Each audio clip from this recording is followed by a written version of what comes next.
Kia ora, talofa lava, malolelei, namaste, nisa bula, whakalofalahi atu, hello Aogeta, taloha ni. Koko Chats is grateful to have on this episode Agnes Loheni, a Samoan businesswoman, wife, mother of 5 and a former Member of Parliament here in Niu Sila. Agnes shares with us her story of launching a business with her mum and sisters in Samoa 22 years ago and eventually a store in Tamaki Makaurau. She is also a board member of the Pacific Business Trust, and even though her passion is in contemporary Pacific fashion, she happens to hold a chemical engineering degree from the University of Auckland. I'm your also on host Danté Fyfe. Let's get into it. Awesome. Talofa lava, Agnes. Thank you very much for joining us here on Koko Chats, taking your time off, especially just before Christmas. Oh, talofa, and thank you, and welcome to my humble abode Yes. in our MENA workroom. This is amazing, yeah. See where the action happens. Now, you're the first person I've pretty much, I think, ever talked to that has their own Wikipedia page. Do you even know you've got a Wikipedia page? I do, and I still don't know who started it. Right. I mean, I think when you become an MP, and I think that's the time that somebody just puts it together. Right, and that's right. like an automatic thing with local politics or... Yes. Yeah. Well, you're the first person I've ever talked to with a Wikipedia page. I should go check it. Yeah, you should. You should double check it. Actually, you know what? They've got my age wrong.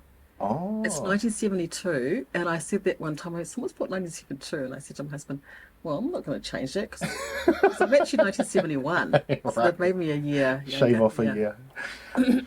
I read your early, I think it says early years and background, and it's far too short.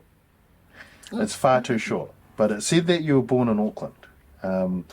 What we normally do on Koko Chats is try to learn about, you know, your childhood, your upbringing, how you grew up, what inspired you along that journey, and the lessons learned. So let's go back. Is it to 1971 or 1972? So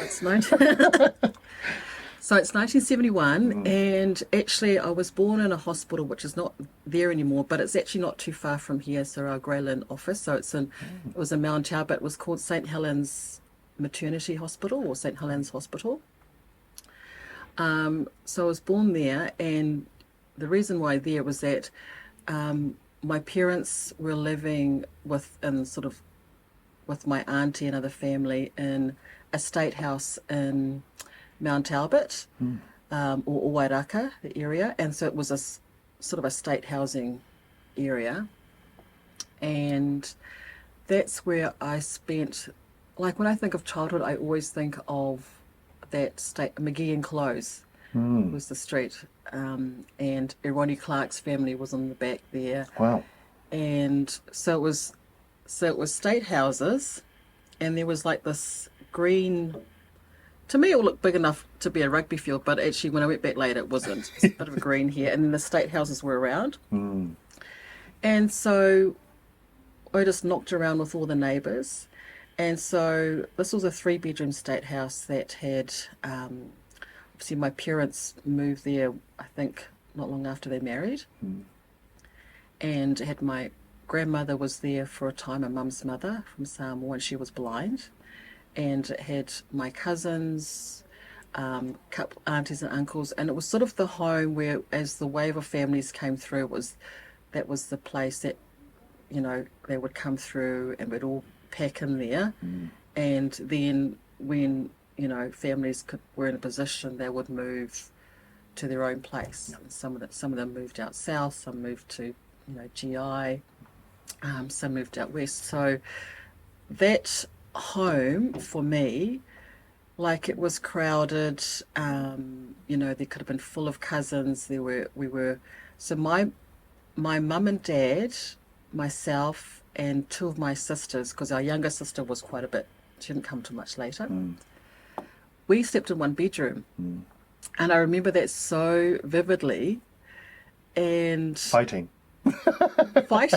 yeah, but that feeling of just, well, how do you describe it? just being in the bedroom with your mum and dad. It was just, I felt very safe. It was it was actually a very idyllic childhood. And, people say afterwards, and you sort of think, yes, we didn't have like bookshelves, we didn't read books. There was maybe a newspaper bought every now and then, always a Bible.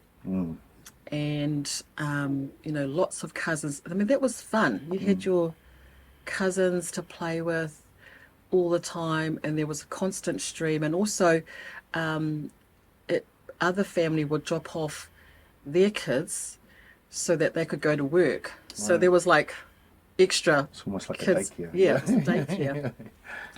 And there's one photo, it's a bit grainy, where what I've still got, where there's like about 10 kids all sitting on the back step, and it was just wonderful. So that was where I think it's really formative years for me.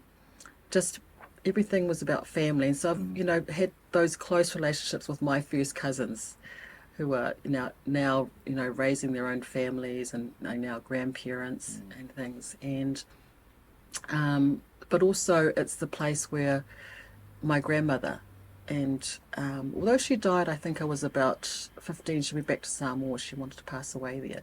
She was blind, but she was often left to look after some of the kids sometimes. And the way she did it was she would wrap the nappy cloth, and then she'll tie it to the end of the chair of the table so that we couldn't crawl off. And Wow. she was amazing, Yeah. and just always felt that love, and she always wanted to share her food with all the kids, even though that everyone was told to shoo, they'd feed her first. And so that was just a state house upbringing, very humble. But my goodness, I can't say anything bad about it. I had a wonderful childhood. Well, when did your parents come over from Samoa? And where did they come from? What villages? So my mother was from Alibata, Amaile, and she's the youngest of her 7 in her family. So a couple of the siblings, older ones, had already come across, and it was one of those things that one would come across work, and then bring the others. And she was the youngest one, and my mother got here in time to do, I think, 2 years of high school. Oh wow!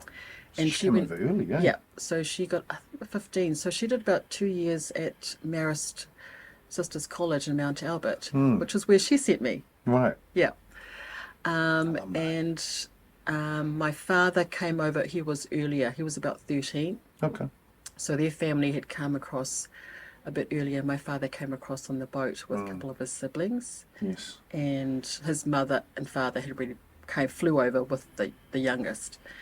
How old, you were telling me before, how old was your dad and his siblings when they were on that boat by themselves? Yes, so I was told that he was about 13 and his older brother was about 15, and they had the 2 next sisters who were a couple of years younger than them. Wow. And they had to look after them on this boat trip, which could be, I think, between 1 and 2 weeks. Because it went through Fiji. Goodness. And they had to sleep on the deck. Like a tugboat. They had to sleep on the deck. I know, and I thought that was an incredible story, and a story that my dad never even mentioned to us. I think it's just, he doesn't really think about that. He doesn't actually talk much about Samoa.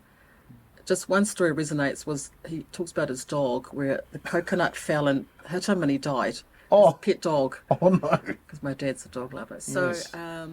Pass that on to you. yeah, so they came over pretty young, and they met here. So When was later, that? Like, what years did they come over? they were all living in Greyland Yeah. area at the time, and I believe they met because our church is just up the road there, St. Joseph's. Is it the one on the corner? Yeah, Yeah, that's a so massive church. big Samoan, obviously because around here, big Samoan congregation at the time, and a lot of church socials. Yes. Yeah. Yeah. So, they met here, and they got married in there, I think about 2021. Okay. Yeah. Yeah. Yeah. And so my dad's schooled here, did some sort of apprenticeship. So he got into engineering, he's a refrigeration engineer and air conditioning. That's pretty much what he's done. Yep. And my mother started sewing. Actually, my mother had started sewing in Samoa. She learned at a convent school, boarding school that she was at. Wow. When she was very, very young. And so she came here, went to school, but her first job was sewing. And that's what she... Yes. So they've pretty much, whatever, they've stayed in these same, careers. And, so that's how they met. And here I am. Yeah. Oh, and they got married in that church, and I got baptised in that church. And so, and it's just down the road, so it's quite nice. I'm just trying to work out in terms of timelines, because there were different waves of our Pacific people coming over from the islands. And my grandparents came in the mid to late 50s. And then I know there's a generation that came a bit later, and then there's even the Longi generation, which I think your parents were before that anyway. And learning how our people came to certain parts of Auckland, especially, as you mentioned, Grey Lynn. My grandparents ended up in Ponsonby, and those areas were just full of Pacific people. And then you look at it now, and it's obviously very different. More larger concentrations in West Auckland and South Auckland. Yep. How did your family kind of move with those times, or are they still very much entrenched around here in Grey Lynn? No, so I think they were here, obviously when they arrived, they were with families in Grey Lynn. I think my dad was in John Street, in Ponsonby, and my mum was sort of Crummer Ave. And they had other families, so sometimes she said she would be asked to go and stay with an uncle and auntie to help with their kids. And so she would babysit them. And so there were a couple of families around here, and obviously they had the church, and it was their community. And I think my father's family moved out to Linfield, Mount Roskill, possibly late 70s. Started, and so they settled there. And then my mother's sister got a state house in Mount Albert, Waraka. So she was there for a while, but she was able to help bring... So she was the sister that was sent here. So apparently my grandfather said she was very good with maths. It's my auntie Malia, who's only just passed away. She was very good with maths. So he sent her first. Right. And she got here, got a job in banking. Got a state house. And she was the one that was able to help the rest come over. And so we sort of really owe a lot to her. And she sort of became my mother's second mother, because my mother was the youngest. And she would help pay for my mum's school fees and help that sort of thing. So they were in Mount Albert. And then as the families came through from Samoa, they would stay in that state house. And then... probably 80s would start moving out with getting married, out with their own families. And so they were moving south, Glen Innes, and then my parents then left. We went to West Auckland. Right. But there was little periods of time where my dad got work in Wanganui, so we stayed in Wanganui for a bit. I was very little. I did school there for a year. There was a year he went to work in Wellington, but we stayed. So he went where the work was. He was. They did spend a bit in Tokoroa, but I was very little. I'm guessing he was more into the commercial fridges, engineering and things like that. I think he was at the meatworks in Tokoroa. Oh, okay. And I think I was one. And then we were in Cambridge. So I had that sort of experience as well, because this place in Cambridge, I was a bit young, but I remember this place in Cambridge, and there was like horses in the paddock next, which I thought was really neat. But then largely, so we sort of moved west. And that's, and Oh, you mentioned before growing up with a lot of your first cousins. It's probably like the number one aspect of childhood that I'm so jealous of your generation, and my parents are 60, so a bit older than you, but roughly the generation, where guys grew up in the 60s and 70s, and you grew up so close to your first cousins. And I know that happens these days, but I think what we're seeing is nowadays you're also seeing so many of our people moving to Australia, and so your first cousins might end up moving to Australia these days, or down to Christchurch or wherever.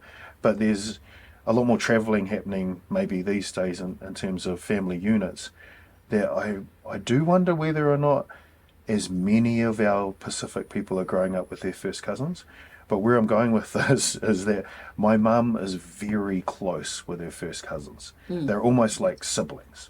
And because they grew up at the house, Yes. some of them, they're just so tight. And for us, we got to know our second cousins, so to speak, really, really well. And they're like first cousins to us. Yes. And I'm so jealous of that. And I feel like it happened way more in the 60s and 70s, 80s than it does these days, just because people have moved around a lot.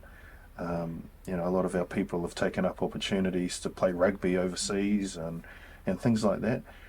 And I feel so jealous of it.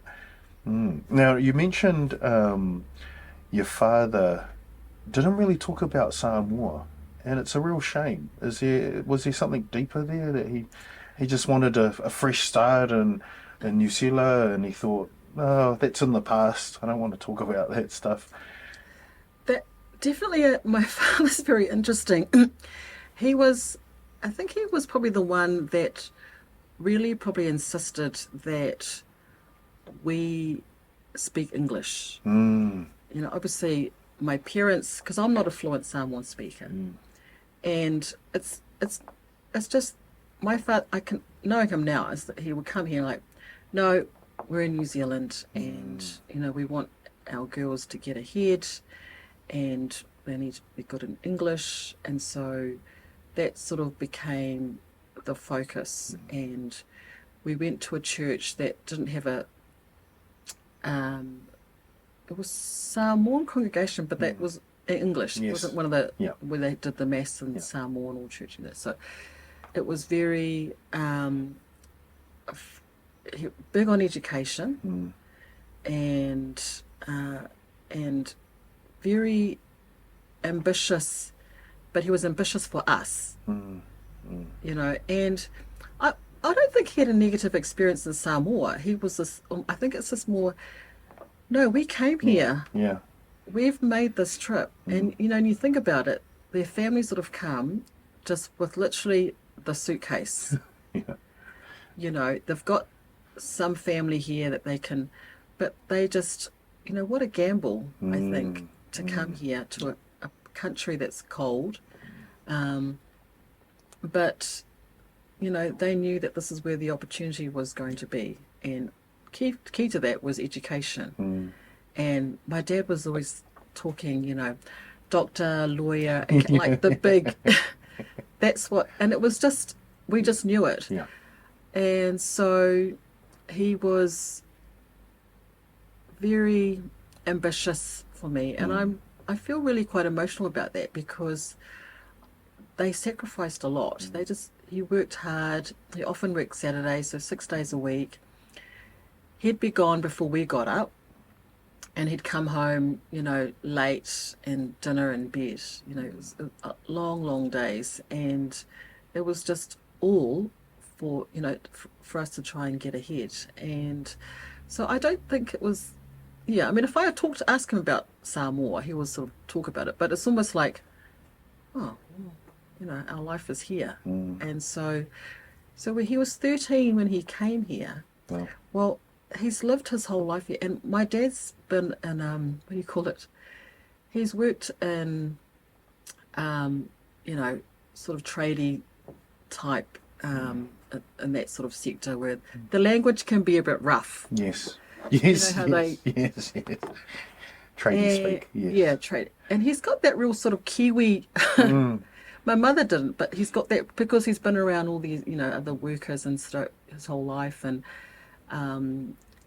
so and so one time I was on a site with him, and I don't think he knew I was there, and he let rip with all these, and he never talks like that at home. Oh, that, and I was like, so he could separate that out. But Yes, yes. it's funny because now, just in the last year, my mother and him have retired to Samoa. Wow. So they're now 75. Wow.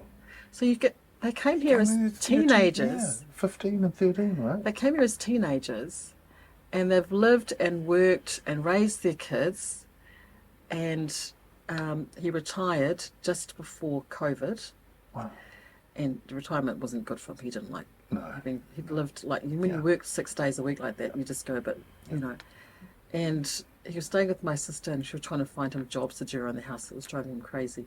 But and they were going to retire into Samoa, but that was the year that COVID hit. They were literally had their bags packed that week. Wow. And then COVID hit, and we said, no, you guys should stay here, but just wait. And of course, they didn't end up going back. So this last year, and we didn't think my dad would retire to Samoa because he's lived here. But actually, Why? Yeah. Why have they gone? Is it just that inner pull back to the roots? Yes, well, we have a home there. Right. We have a home there that, we built, just sort of started the business, and that's where the business started. And so I think with retirement, my dad just realised there's stuff for him to do there.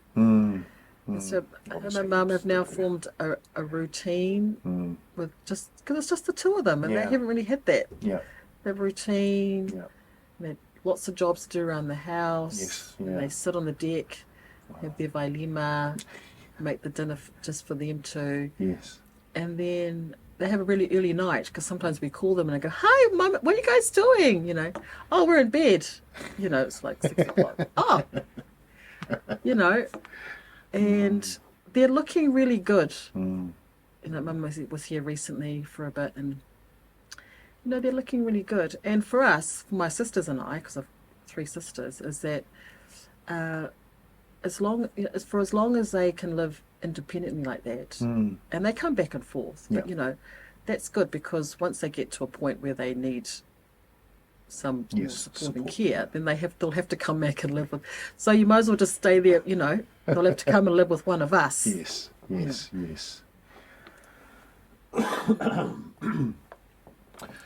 It's amazing. Yeah, I guess you can never really take away those roots and that pull that they've obviously felt. And it was like you said, your mother's mother, your grandmother, even though she had lived here in New Zealand, she still felt that pull and wanted to pass away in Samoa. And because most of the siblings were here, most of the she had a couple, but they wanted her to stay here, so we could all care for her, but she kept nagging, and eventually they relented. And I think she survived 2 years in Samoa before she passed. She says, "No, I want to go." Yeah, and she probably would have known in some way. Yeah. It was like my papa. He really wanted to pass away in Samoa as well, but he just had too much stuff to do at the church. So he passed away here in Auckland. But he always said, growing up, "I want to retire in the island, back home and things like that." But it just didn't happen. Yeah. Now you mentioned your dad. In fact, I was just hearing your story about how your dad, and probably your mum in some ways as well, really emphasised speaking and mastering English. And to me, when I hear that, it was similar to my grandparents in the way that it was almost like a survival mechanism. You're coming to a completely foreign country, you're going to have to learn to master the local language. But what ended up happening was, in that survival mode, they didn't teach Samoan to my mum and her 3 siblings. And none of them can speak fluently today. They can understand bits and pieces. And I think the way Mum describes it, she strings the words together to make out what she thinks being said. In terms of a whole sentence or a conversation. But she's doesn't really speak herself. And I know, talking to Nana, who's still alive today, it was a survival thing. they wanted to do well in jobs, and like like your dad, surviving on those work sites or whatever. Especially with that tradie talk, you want to master English and then get in with the boys. So yeah, it was just very interesting. I definitely felt that from my family as well, Yeah. my son also. Yeah. But you mentioned your dad emphasized education, and like I said, I did some light reading, and it turns out even though you're running a very successful clothing business, you actually have a degree in chemical engineering. And I was looking around your workshop here, and I was thinking, there's no chemicals around here. There's some makeup over there. What made you study chemical engineering? I mean, how many Pacific people decide to study chemical engineering? Not many, but there's a few. And there's more and more going into engineering in general. Yes, Now, I do know that. now. Yeah, but chemical engineering is very specific. Yes. Well, at school, I was actually during my early years, I was actually painfully shy. I was one of those kids that would never put your hand up, and if You're a politician now. I know. No, I was painfully shy, and I actually remember this. And I find this sort of embarrassing, but not. But I actually remember the first day of going to school, like vividly, because my mum had bought me a new school bag. Right. So that, I had my birthday, had a new school bag, and she's saying to me, because I didn't go to preschool, so I was home. Yes. With cousins that looked after me if my mum had to work, so I was at home. And I remember and they told me, because you're starting school, and I was, they were sending me to Marist Primary. And so I actually remember my mum holding my hand, and I'm holding my new school bag, dropping off to the classroom. And then I remember vividly crying. And I felt like I cried for a month. It probably was about a week. Wow. But I cried, and I actually remember standing outside the classroom, like doing one of those interval breaks, and I'm crying, and then I can actually see my classmates looking at me like, you're always crying. And I can actually even hear it in my head, like, when you're crying, you're just doing this crying, and you're like, yeah, and then just couldn't wait for my mum to pick me up. And I was terrible for my mother to drop me off, and then, I'm just crying. Yeah. But I had never been, when you think about it, I'd been in this home, lots of people, but it was all my family, my cousins, and it was play.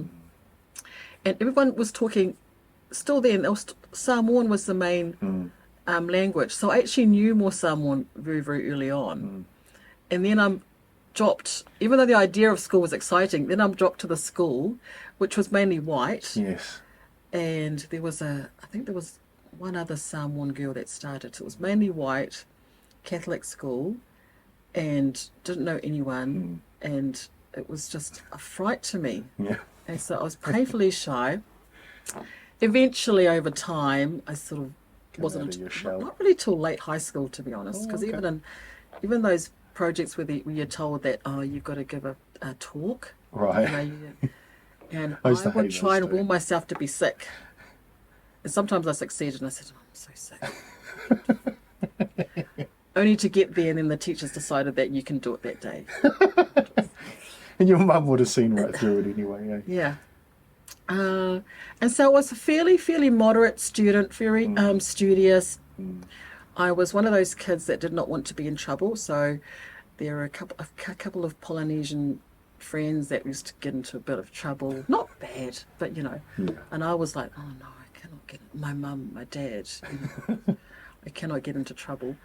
And then I just hit this point, sort of fourth form, fifth form, where we had really good. This is the thing about teaching, we had really good maths and science teachers. And then in fifth form, I had a physics teacher who also taught maths as well, but he was a life changer for me because he was just so patient.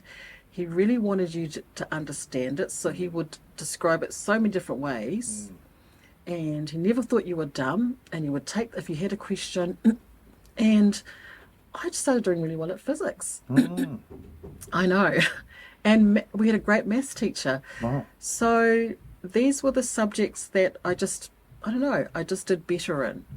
And so as you get to that point, they start saying to you, oh, you've got to start thinking about where, what path you're going to take, post school.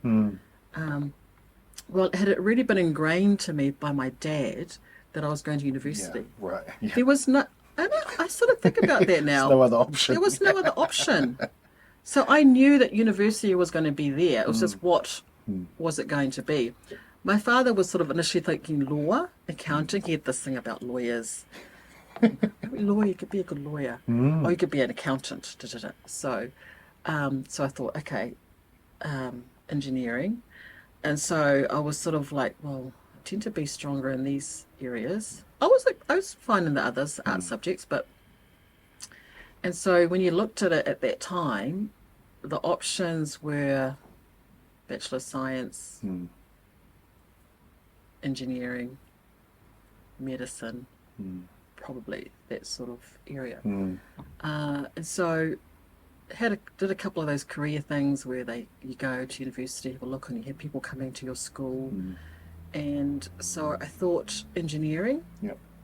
And engineering had a lot of disciplines. It was quite broad, lots of opportunities. And so that's what I sort of set my sights on. Wasn't like it was like, it was just like, oh, I seem to be good in these subjects. And so I went down that path. Interesting. Right. And did you do anything with that once you graduated? Did you go into the field? Well, actually, it took me a long time to graduate because I did sort of 3 of the years. I had some personal life things happening as well at the time. Then decided I was going to take 1 gap year. The 1 gap year turned out to be about 7. Okay, yeah. So I thought, I'll take 1 gap. I just need to get my head. I'll take 1 gap year, then I'll come back and finish the last papers. And okay. well, It's good they allowed you to do that. well, it's just, it doesn't matter. That sort of break, It doesn't matter because they've got these credits under your name. Yeah, and true. You've just got to finish. Yes, So yes. I did 3 of those years. I did a gap year. My father was disappointed. He thought, oh, are you, So, because nobody had got into university. Yeah. Wow. Family. Yeah. Wow. And so so the 1 gap year, I then decided I was working for a bit. I was working at Mercury Energy in this project for a bit. And then I decided that, and so a whole lot of my friends had gone over to London Right. to do an OE. And I thought, what? I think I'm going to do that. So then I went over. So that extended. So I did 2 years, and that was amazing. Yeah. Lived in London, worked, travelled. Awesome. And then I thought, no, my visa was up. And so I came back. But on my way back, I was coming back to New Zealand. I actually stopped off in Samoa because my sister was getting married. And then that was when my mother had gone back to Samoa to do some, wanted to do her own little shop there. Oh, cool. That was sort of wasn't MENA as it is today, but she'd always been tailoring and sewing for a long, long time. So, Was this late 90s? Yes. Yeah. Yes. Yeah. And then I ended up staying in Samoa for about a few years. And Oh, wow. then in that time I also met my husband, Ward. In Samoa? Yes. Oh, okay. Yes. But then actually in Wellington. That's another story. Okay, I was going to say, because he's a Kiwi boy, isn't he? Yeah. He was a MFAT diplomat visiting, okay, and I was working for the New Zealand High Commission at the Right. time when I was living there. I was in charge of student scholarships. Right. Yeah. Did he think he was like talking to a local, or did he think he was talking to someone from that actually grew up in There New was Zealand? local. Oh, Yeah. crazy. So that's another story. Okay. And so again, in this time, and so by the time we got back here, and I had a child, my eldest, who is now 27. I contacted the university And because I've been away, Yes. and engineering is it's a course that you sort of have to rely on the, previous year's work and classes. Oh, right. It flows into the next year. Dynamics. Yeah, because you need to remember. Fresh. Yeah. And so by the time I contacted the university and I said hi, and they looked me up and they said, "Oh yes, hi. Well, you've only got you've got 10 papers outstanding. And you can matriculate, and I said, okay, well, I really want to do it in 1 year. I just did not want to. You did 10 papers in 1 year. I said, can I do it in 1 year? They go, we don't recommend it. Yeah. And I just, at that point, I just wanted it done. Yeah. And in these ensuing years, my father is always dropping like, when are you going to, when are you going to go finish your degree? Because this, and I, this is everything. Yeah. I thought everything had sacrificed Yeah. for, worked hard. University was to see me, graduate an engineering degree sort of thing. And so the university says, yeah, you can do it, but it's going to be hard. And so I had so Ward was still living in Wellington. We were, and I was up here with my daughter, and I was putting her into daycare and did this 1 year. Wow. And it's funny because the chemical discipline's often smaller, so the classes are about 27, 30 students. They're not big like mechanical. So when I turned up on the first day of the first class for that because they come through together, so the cohorts become quite tight and they know each other. Yes. So I was standing at the lecture theatre that I knew, and they were looking at me, and they're like, and someone went up to me, "Oh, do you know this is class blah blah blah? You might be in the wrong room." And I said, "No, that's okay. Yeah, this is my class." And so they're all in their they're all sort of 20, 21. 20s, they're finishing their last, they've come through together, and I'm a lot older. Yeah. At this stage. You would have been an adult student. Yeah, adult student. And they're like wondering why she's standing with them. Yes. And so I didn't have that camaraderie with the group. They were nice, but it's like you have to work together on projects and things like that sometimes. And right. Yeah, and so it was really hard. It was well, 10 papers is unreal. Difficult, and also with a daughter. Also trying to remember some of the formulas. Thermodynamics and true. And so I did 10 papers. Wow. And I passed. Not with great marks, but I didn't care. Got through. I got through. And that day that I actually had my graduation, funnily enough, because I also had to wait, because engineering you have to do a practical work report. Oh, okay. And so I had to try and write up that job that I did at Becca. I did some work hours at Becca, and I had to write that up. Anyway, that sort of delayed it a bit. But the day that was my graduation ceremony, and I got, obviously, Mum and Dad was so... Dad was just... I was going to ask what Dad, you did. it's the day here. It's set downtown. And it was also the day that... Because I was just standing for... I just been named. I was a candidate for first time standing as a candidate for the National Party. That was 2017, and we had to do all the new candidates for the Auckland had to get together because we had to give these sort of speeches, like a list ranking thing. And that was the same day as my graduation. So I basically did my graduation and then had to cut across straight to this event. Wow. As well. And you know what? I came in my graduation gown. Yeah. But, wow. So having Dad there and had photos together with Dad. And he's just, I've got this photo of, holding my thing and Dad's there. And he just looks so proud. So, yeah. Wow. For me, it was actually for him. Yes. Like that year. Yeah. I could have not come back, but I'm glad I did. Yeah. Because I've got that, and it was hard. Oh, it would have been great. Yeah, it was hard. I can't believe you did that. And sometimes I think I was a bit of a square peg in a round hole there. Right. Yeah. This was the University of Auckland? Yeah. Right, yeah. A very different place now, eh? Very flash. Very nice campus. The campus is very But nice. there's also like just the sheer amount of students. Like there's thousands and thousands of students. Yeah. But the Pacific, like a lot of my friends, like I had my school friends that many of them I'm still friends with today, but then the friends that I met, in university, and they were doing, law and English majors, and people like this where I met F.S. Collins. Like we all had this Pacific Students for Christ group. We had this Christian group. Some of them are local councillors here. That they're all.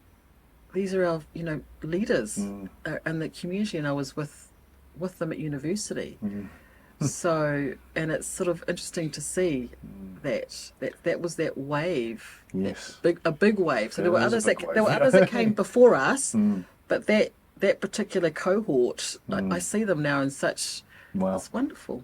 Well, you're a part of the UASA, University of Auckland Samoan Students Association. Yes, I did it. I think my first 2 years at university. There was one we went down to. One we went to Dunedin. For So'o? Yes. Yeah. Wow. What year was that? Yeah, I was going. Yeah, what year was that? Because I did one So'o in Otago as well. Was either 91 or 90. Okay. Yeah. So we went down on the bus, and that was an experience. That would have been crazy. Yeah. And did I go to another one, or was it in Auckland? Yeah. Yeah, I did. I had to. Yeah, I think after that I was finding engineering quite tough, so I had to cut down on my extracurricular. I said to those other guys who are doing arts, so guys, I've got lots and lots of classes. Yes. So, with your degree, I know you did it for your dad, you did 10 papers in your final year just to bang it out. Have you used that degree in any way since you graduated? I had roles. I did have some jobs that I did, like at Becca. I did a job, a holiday job at like Pulp and Paper in Rotorua, and I did surface coatings, wattle paints, and they were sort of. Their roles, engineering, you can sort of morph into. Often they go into management. Right. Yeah. Just because of the problem-solving aspect? Problem-solving. It's quite broad. You can go into food. I did like the idea of like food technology. Yeah. I did like. I did even fancy the oil industry. Petrochemicals. Lots of money in it. And then there was even around skincare and makeup, which I love. I thought, maybe I could do some Samoa make our own, which is still sort of on there to create some sort of formula there in the skincare health industry, which is huge. And I think with, I think if I hadn't sort of come upon the business with Mum, MENA, that may have happened. The challenge in the workforce, though, is when you have children, especially in the sector of engineering, it's very stop-start. So you have children, stay home for a bit, then to try and get back into that same sector, and you don't advance as well. But also the ability to be there for your kids. And that's what I've really appreciated from being in business, is the freedom to raise your family, to be there for your kids, and to still, the business works around that.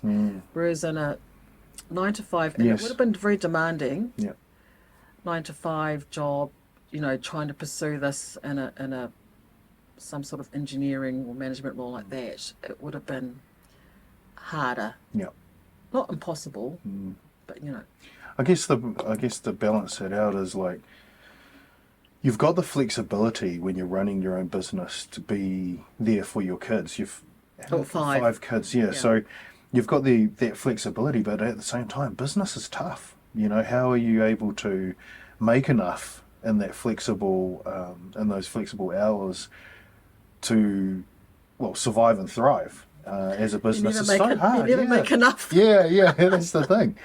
I know MENA's, MENA's been running since 2002 on paper, Yeah. but you mentioned before that it actually kind of started in the background before 2002.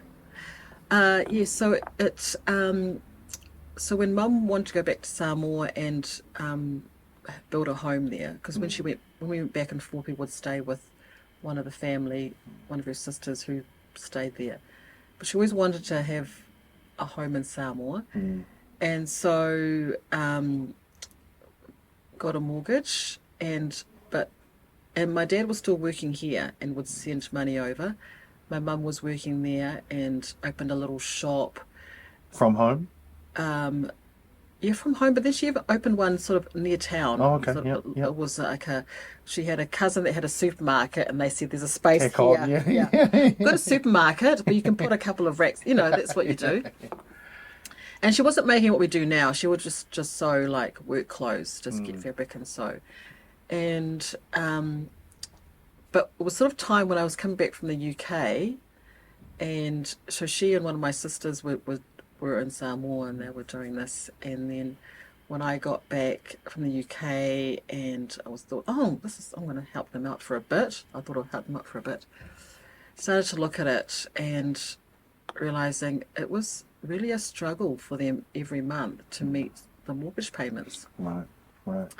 And I'd count everything, and then at the end of the day, and they were working long hours. Mum was sewing, into the night. They were doing, by then they'd closed that little shop, and then she was just working from the house and doing custom orders, like tailoring. Yeah. People would bring their fabric. She was tailoring. And once I looked at everything, and my sister says, "Oh, can you please look at the, things?" And I'd look at it and I sat them down and I said, first of all, you guys aren't going to survive like this, even with Dad supplementing. And by then I had my other sister, I'd come back, my other sister had gone off to do her OE. Right. And, she would send money and things like that. And then I got a job in Samoa.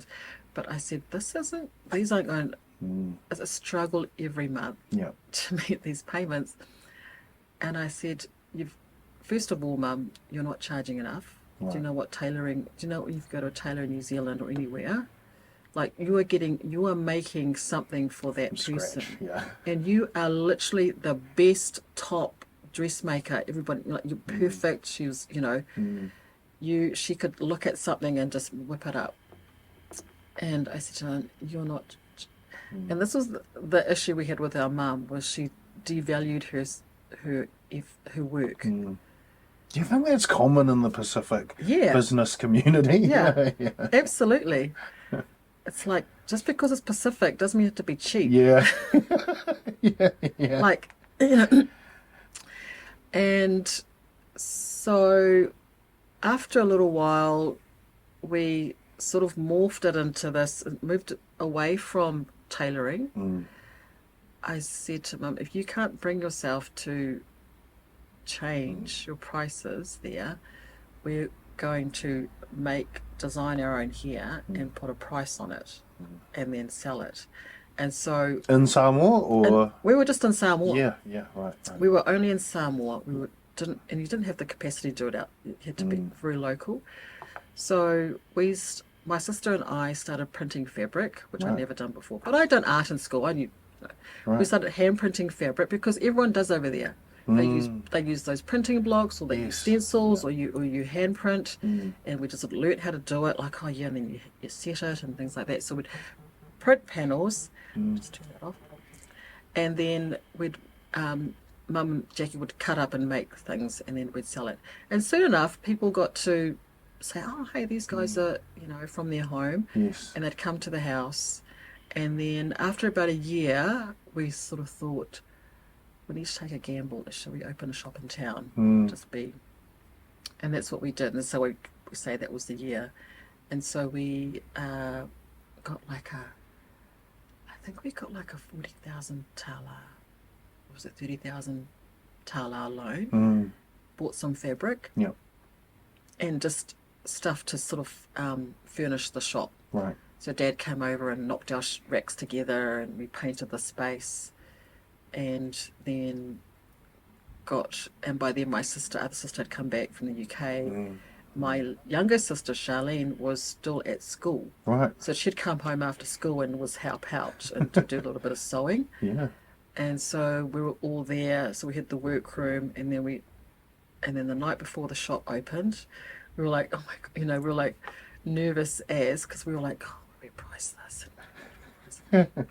And don't show Mum what we're pricing these at. Yeah. Because she'd go, oh, you can't charge. I said, Mum, if we don't charge this, we're not going to survive. We have to pay for more fat, all the rest of it, the overheads, the highs. Yes. And so we had about 90 pieces in the shop. Yeah. They were hand printed, pretty much one-off, mainly pulatassis, and it basically sold out within the week. Wow. Like that, that was the thing. And the other thing we wanted to create, we decided, what's the shop? We want to create shops. This is no shade on Samoan retailers, but we wanted to create a space where the customer, first of all, it was nice and cool. It was a welcoming environment. The clothes are spaced out so you can actually see. Not like 100 things over here, not covered in plastic. Yeah, and I have to not covered in shove this plastic. out of the way. Yeah. Laid out. Yeah, right. Which was a concept which was interesting because someone would come in and go, "Oh, your shop looks so empty." Okay, I suppose. And it sold. Wow. And we were like, oh. And so the next problem was like, what we've got to like. So we just got it was exhilarating. Wow. At that time, and we weren't even paying ourselves. Yeah. Like everything went into the mortgage and paying for the business. Yeah. Sort of thing, business materials and stuff like that. And over the years, that house has been used to get other, business loans. And we opened another business later on, which was we were trying to get into the gift. We called it Tupper. It was like a Pacific gift store. Oh, cool. That lasted 2 years. Yeah. Yeah. But MENA was sort of the cash cow for that. Yes. And so the shop did exceedingly well. And then downstairs, our workroom, which was just us, we, within a few years, we had about 6 sewers down there. We got more machines. We got in some boys to help with the printing. So we got some tables, did the printing down there. It was a big, we had a staff about 25. Wow.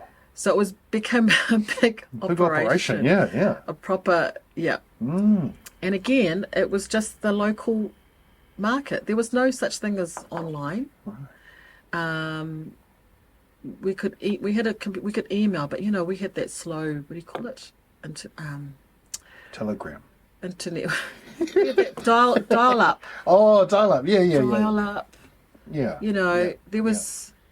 It was really hard to try and today, it's so different to start a business today. So we had to rely on the local market visitors to Samoa. We did things like we do trunk shows in Pango, like trunk that. Shows. I like suitcases, and we did that sort of stuff, which is just really hustling. We would do the markets in town. Yeah. So, I mean, your mum and you guys as a whole family, as a ainga unit, creating this business, but it does beg the question, you mentioned your auntie was in banking, but was there any other family that were entrepreneurs, business owners that you guys had drawn inspiration from, leaned on for advice? Or you guys just created this with your mum from nothing, as in she was just sort of working and then you guys just created this business? Yeah, and as I said, I didn't set out to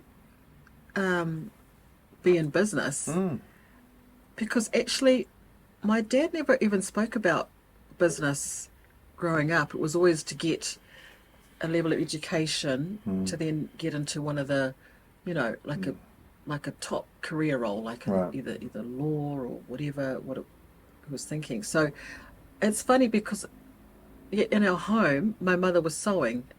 She was providing an extra income to our family. She was able to take in work. So she was very enterprising, with her skill. And even my dad went into business with his brother, started an engineering company. Oh, right. So he also was sort of enterprise. It didn't work out in the end, but he was. But he tried They it, were both. yeah. Yeah. He tried it. So they've been in business. So even though it wasn't, I didn't actually set out to be in business. It was really about helping mum. It was about sort of honouring her. I remember when I was younger, she would talk about, well, one day she'd love to own a shop in Samoa. And I'd forgotten that she'd said that. Wow. A dress shop. And so it was just like, it was just a necessity, like, guys, this is the mortgage. And this over here with the hours you're doing, like if you divide that with you guys aren't even $2 an hour. Yeah. That model's not going to work. So I said, let's create these styles. This is the price. They're different. They're a bit more contemporary. Let's see if, and the customers came. So gradually we saw that there was, even though there were other island clothing shops, that, Samoans are very enterprising. Like there's businesses, when you're there, the entrepreneurial spirit is alive and well because there is no safety net. If you don't have a good government job, literally you have to go and fish or make something or grow crops. And that's what I sort of loved about being there, because it's like, you've just got to get off. There's no one's going to say, you just got to get off, and often it's family businesses. That's you come together. And so you what you have is you share your resource together, your time.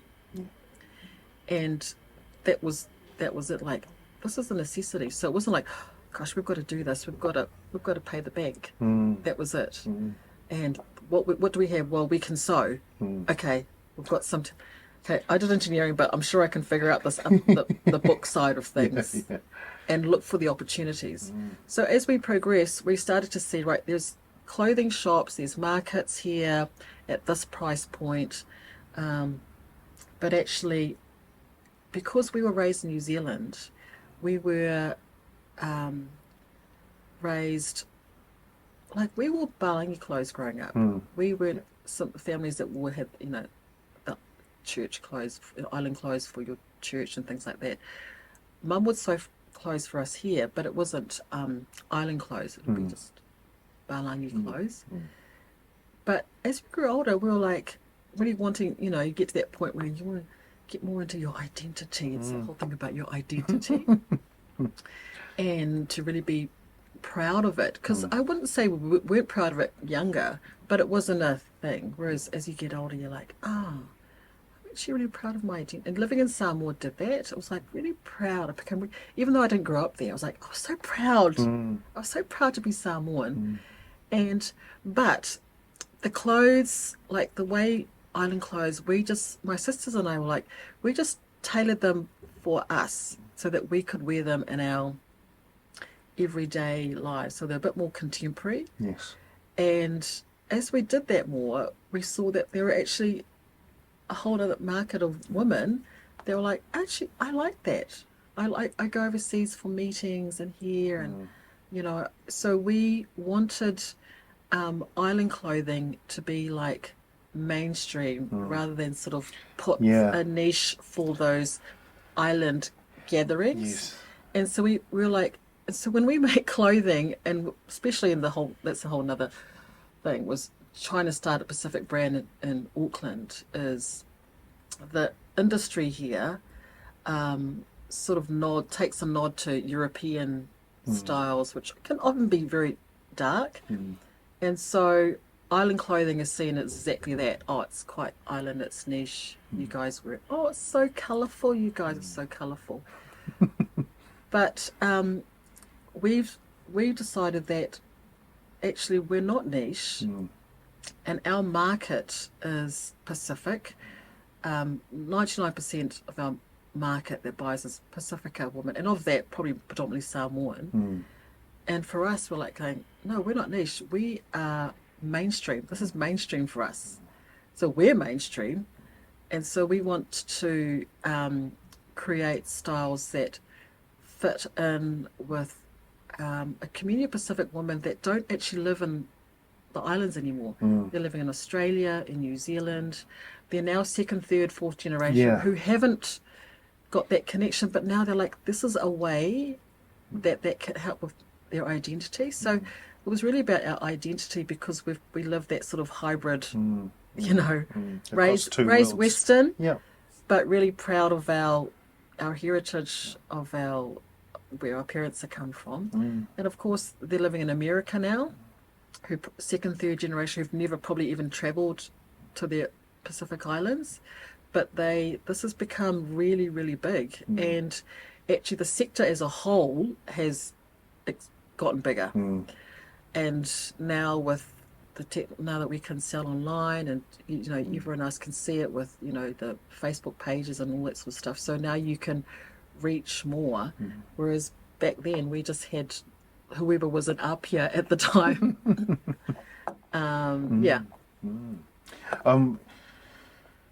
I think a lot of our Pacific people are afraid to play in the premium product space.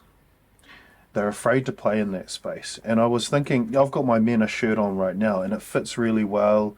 Probably a lot better than a lot of others I've worn. And the fabric feels nice. It feels nice on my skin. It doesn't feel like it's scratching it or anything like that. And it's a premium product, I think. You know, it's playing in the premium product space. But not a lot of our Pacific people, I feel like, want to go into that space. We're thinking maybe, I mean, it's one thing just to get our people to find their roots, entrepreneurial roots from back in the islands. Like you said, our people over there are some of the most entrepreneurial people, but real hustlers. Yeah, hustlers. But it doesn't convert when they immigrate to New Zealand. Maybe Australia's got a different mindset, but you know, we just end up being happy to work for someone else rather than finding that entrepreneurial spirit from back in the islands. But it's one thing just to get our people to find that spirit, and then it's another thing for them to play in the space of premium products. And the last interview I did was with another Samoan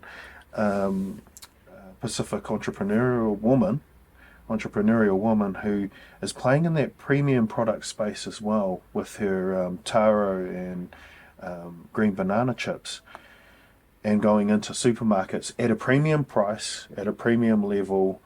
And it's just quite rare. I've been talking to a few people, and it just seems quite rare. Was that a decision, a purposeful decision, not to get caught up in? Because you could have like done your line of MENA, and then still done another line of a different level of product that might be a bit more playing in those other streams of, you know, some of the shops that are typically out there that have the shirts crammed up on the racks and make it harder for someone like me to go through. Was it a purposeful decision just to stay in the premium space, honour your mum's skill set and things like that, and not play in that space? No, it was the only option we had. Right. Because to go into the other level that you're talking about, to get a lower price point, shall we say, you need to increase volume. Right. You need, and so therefore, production doesn't happen locally. You have to go offshore. Right. And to play in that field, you've got to have far more investment. You've got to put far more money into it, like a bigger, and it's actually riskier. Right. But at the same time, you are competing with, when you're at that price point, it's a far bigger, broader, your competition. Yeah. You know, to try and, whereas we only really had enough to make ourselves. So there was a more of a, you know, sort of, you know, hand painting, smaller runs, more exclusive, we were also doing our own prints in-house, so we weren't buying pre-printed fabric Yes. somewhere else. Yeah. It's like when you buy from MENA, this print it's owned by MENA. We created ourselves in-house. So that was the value. That was the value that we put into it, is that this is, and we really put time into quality and care and also service. Like, people also will pay for the service. Not going to throw the thing over you. You know, this is, you know, we so appreciate that you want to purchase a MENA. You know, we want to give you the service, the aftercare service. And we also were turning collections, sort of 6 to 8 collections. So that's even more work in terms of, for us, producing and the cost and the value. And we didn't have an option. We didn't have like a big amount of cash anywhere that we could just go to a factory and just get all these made in bulk. And then because the challenge is also selling that volume. Yes. You know. Yes. So we really invested in the integrity of our process, the identity. It didn't occur to us initially, but the story sort of then came out, that people would hear MENA and they would sort of ask, you know, and it'd be like, it's MENA, it's the mother and it's her 4 daughters. That's what my auntie said yesterday. And so that becomes something that because people resonate with their mum, or they resonate with their mum or an aunt. Everybody had an auntie or a mother that was sewing. Back in the days, you always had someone that was sewing for you. Everybody went to that lady in their family that would sew their church uniforms or someone's wedding dress. My mother sewed countless wedding dresses for me, but you know, and bridesmaids' dresses. So the story of MENA, the name, that I think we just so underestimate the value of that connection to people and the brand, and it makes it memorable. Whereas if you go and buy from something and it's faceless, like they give no, if you buy from another Pacific brand and there's no, you don't even know anything about them, it probably come from China, and China's very good now, you know, but there's no, they can't give the story. Yes. Which is why we put ourselves out a lot in our social media content, because we're actually real people behind the business. This is our mother, this is us, we've built this business together. And so when you do it the way we do it, that's the value we place on it. And you know, when people say, oh, you guys, you know, it's so expensive, if you think it's expensive, then it's probably not of value to you. And that's nothing on, you know, them. So whereas our customers have been very loyal over the years, we wouldn't have survived, you know, this long without a loyal group of customers, and there's new ones that come and discover us, is that they say, yep, that's worth it to me, and I will. That's the transaction.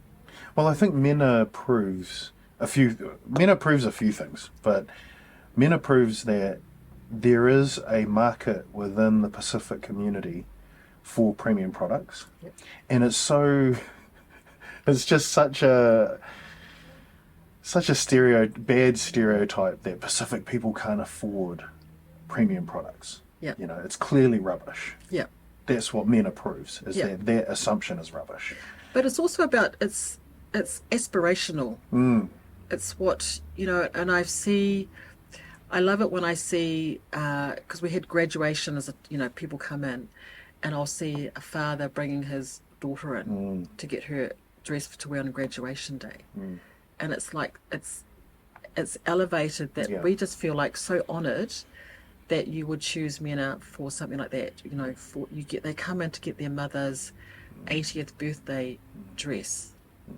And they tell us, they come in the shop, they go, yeah, we get, you know, it's our mother's 80th birthday, or it's my daughter's 21st. So, you know, those very special times. And it's not just clothing. Pacific people, when we're in our celebration, and that, you know, when we're celebrating someone's achievement, birthdays, weddings, graduations, all those things, we will put, that's the value we place on it. could be clothing, it could be something else Yeah. that we, so we're not, and I think that's lovely. And that's, that's where they want to put their hard-earned money. Yeah. Just as we wrap up, because I think we're going to have to save the politics for a separate recording. That's a separate one. But just as we wrap up, MENA's been around for, 23, almost 24 years.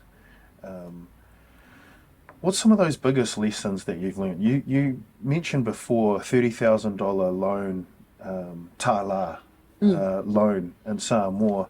A lot of our people, they don't even know that you can start a business by getting a loan. Now, I say this, you obviously have to be very calculated. Your family had gone on a journey before you got that loan, and then you would have done the due diligence on the numbers to make sure that you paid that loan off in a timely manner. But a lot of our people they're afraid of taking that, I guess, a leap of faith and trusting that they can take their business, because I guess in some ways it was a very small business that you got a loan to go on to the next stage, open a shop, bring in a lot of materials and things like that. What's some of the lessons that you've learnt during this whole journey of 23, 24 years? Gosh. Too many. I think one of for me is start where you are with what you have. Like, I think you can sort of go, I've got to wait till and this and this and this, and sometimes you never start. And you can start small. And actually today, the cost to starting business with things like Shopify, you don't have to have expensive things, having a shop, staff and all that comes with it. But with sites like Shopify now, my gosh, that would have been a godsend earlier for us.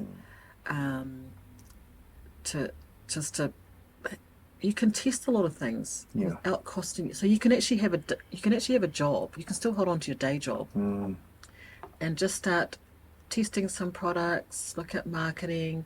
If that one, you could fire out 10 products and you'll just need that one to start. Yeah. The other thing is, my sisters and I didn't ask for help earlier. Right. So I think we could have gotten the boat going a little bit quicker if we'd we would just sort of kept to ourselves and I don't know if there was business mentoring in Samoa, but we did get a business mentor in something like year 12 or something. And that was like, it's just having a different set of eyes, helping you look at the business in a different way, looking for some opportunities, looking for areas like this is causing drag on your business. So getting help early, because the thing is, when you start, whether it's you or something with family, you're not going to know everything when you need it. So you will have, amongst you'll have a set of skills. And with my sisters and I, we all had different skills and backgrounds, so we were able to but there were still some gaps. And so for some specific things, we should have, gone for help and asked, and it would have made some of the mistakes that we did.